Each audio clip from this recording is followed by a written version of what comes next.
Hello 10th student, இந்த video நம்ம எதை பற்றி பார்க்க போகிறோம்னா 10th சயின்ஸில் ஒரு பப்ளிக் எக்ஸாம் கொஸ்டின் பேப்பர் தான் இந்த வீடியோவில் பார்க்க போகிறோம். ஸோ எதுக்காக இந்த பப்ளிக் கொஸ்டின் பேப்பர் நான் இப்போ உங்களுக்கு வீடியோ போடுறேன்னா, இந்த பப்ளிக் எக்ஸாம் கொஸ்டின் பேப்பர் ஒரு மாடல் ரெஃபரன்ஸ்க்காக தான். மேபி இதுலேருந்து கொஸ்டின் எக்ஸாம் கேட்க அதிக வாய்ப்பு இருக்குது. ஸோ இதில் இருக்கிற கொஸ்டின்லாம் நல்லா தரவாக படிச்சிருக்கீங்களா பாருங்கள். ஆல்ரெடி நம்ம பார்த்தோன்னா எல்லாத்துக்கும் இம்பார்ட்டன்ட் கொஸ்டின்லாம் போட்டோம். ஸோ ஸ்லோ லேர்னர்ஸ்க்கு இம்பார்ட்டன்ட் கொஸ்டின் வேணுன்னா சொல்லுங்கள், வித் ஆன்சரோட இருக்குது, நம்ம வேணுன்னா போடலாம். ஆனால் இதில் இருக்கிற எந்த ஒரு கொஸ்டினும் ஸ்கிப் பண்ணிவிடவே பண்ணாதீங்க. உங்களுக்கு பார்த்தோன்னா ஃபஸ்ட்டு 12 1 மார்க் கேட்குறாங்க. எப்படியும் புக் பேக்லேருந்து 8லேருந்து 9 1 மார்க் வந்துடும். ஸோ இந்த 1 மார்க்கை பொறுத்த வரைக்கும் ஆப்ஷன்லாம் நல்லா செக் பண்ணி எழுதுங்க. ஏன்னா சயின்ஸில் ஈஸியாக நீங்கள் சென்டம் எடுக்க அதிக வாய்ப்பு இருக்குது.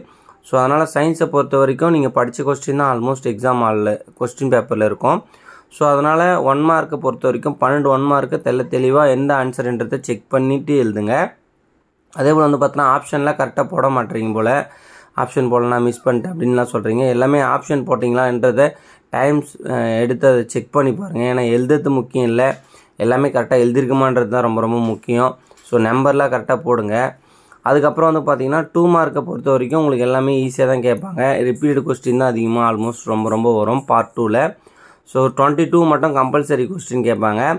அந்த 22 கொஸ்டின் மட்டும்தான் நீங்கள் பார்த்தீங்கன்னா ப்ராப்ளம் அட்டன் பண்ணுற போல் இருக்கும். மற்றபடி எல்லாமே ஈஸியாக தான் உங்களுக்கு 2 மார்க்ஸை பொறுத்த வரைக்கும் இருக்கும். நீங்கள் படித்த கொஸ்டினாக தான் எல்லாமே இருக்கும். கண்டிப்பாக டயக்ராம் பயாலஜிலேருந்து கண்டிப்பாக வரும். ஸோ அதை செக் பண்ணிக்கங்க. அதே போல் பார்த்தோன்னா இந்த ப்ராப்ளம் உங்களுக்கு கொடுத்துட்டாங்கன்னா ப்ராப்ளத்தை பார்த்தோன்னா சால்வ் பண்ணாமல் வராதிங்க, கம்பல்சரி ப்ராப்ளம் எழுதுங்க. 4 மார்க்கை பொறுத்த வரைக்கும் 32வது பார்த்தோன்னா கம்பல்சரி கொஸ்டின் கொடுத்துருக்காங்க. அதுவும் பார்த்தோன்னா உங்களுக்கு ஈஸியாக தான் இருக்கும், ஆல்மோஸ்ட்டு டஃப்பாலாம் இருக்காது. ஸோ அந்த ப்ராப்ளம் பார்த்தோன்னா இம்பார்ட்டன்ட் கொஸ்டின் ரிப்பீட்டட் கொஸ்டினாக தான் வந்திருக்கு. ஸோ அதையும் நல்லா செக் பண்ணிங்க.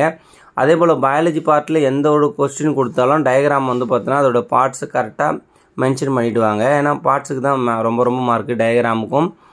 அதே போல் பார்த்தோன்னா இதில் பார்த்தோன்னா ஃபஸ்ட்டு ஃபிசிக்ஸ்லேருந்து கேட்குறாங்க, ரெண்டாவது பார்த்தோன்னா கெமிஸ்ட்ரிலேருந்து ப்ராப்ளம் கேட்குறாங்க. ஸோ அதனால் ஃபிசிக்ஸில் எல்லா ப்ராப்ளமும் சால்வ் பண்ணி பாருங்கள், கெமிஸ்ட்ரியில் எல்லாம் ப்ராப்ளம் சால்வ் பண்ணி பாருங்கள்.